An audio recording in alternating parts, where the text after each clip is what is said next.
Pemirsa, dalam konferensi pers APBN September tahun 2025, Menteri Keuangan Purbaya Yudi Sadewa mengingatkan ketidakpastian global masih membayangi perekonomian nasional hingga saat ini.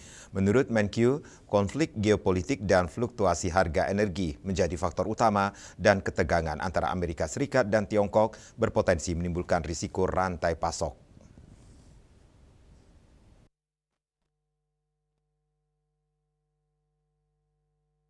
Berlokasi di kantor Kementerian Keuangan di Jakarta dalam konferensi pers APBN kita September tahun 2025, Menteri Keuangan Purbaya Yudi Sadewa mengingatkan ketidakpastian global masih membayangi perekonomian nasional hingga saat ini.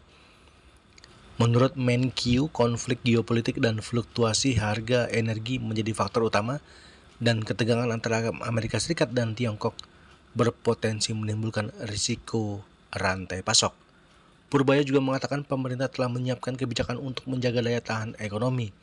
Fokus utama diarahkan pada pembiayaan prioritas dan penguatan program perlindungan sosial. Menurutnya belanja negara tercatat mencapai 1.160,3 triliun rupiah hingga Agustus 2025. Realisasi tersebut dari belanja kementerian dan lembaga serta belanja non-kementerian. Kita harus waspada terhadap situasi yang terjadi di global dengan berbagai ketidakpastian global seperti volatilitas pasar keuangan, harga komoditas, serta ancaman geopolitik dan cyber.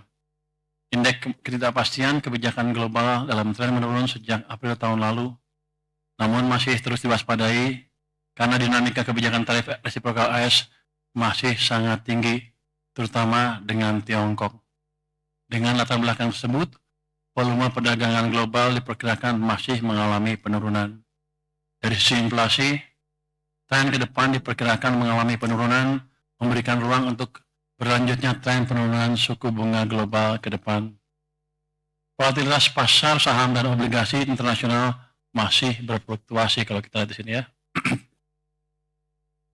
Dengan latar belakang tersebut, meskipun tekanan sudah mereda dan kita optimis terhadap kinerja positif domestik, waspadaan terhadap risiko global tetap perlu dijaga dan dimitigasi. Menkyu berharap percepatan belanja pusat dan daerah dapat menjaga momentum pertumbuhan. Pemerintah menargetkan APBN terus menjadi instrumen penting bagi kesejahteraan rakyat. Dari Jakarta, Julius Suharti dan Ketut Sumadiasa melaporkan.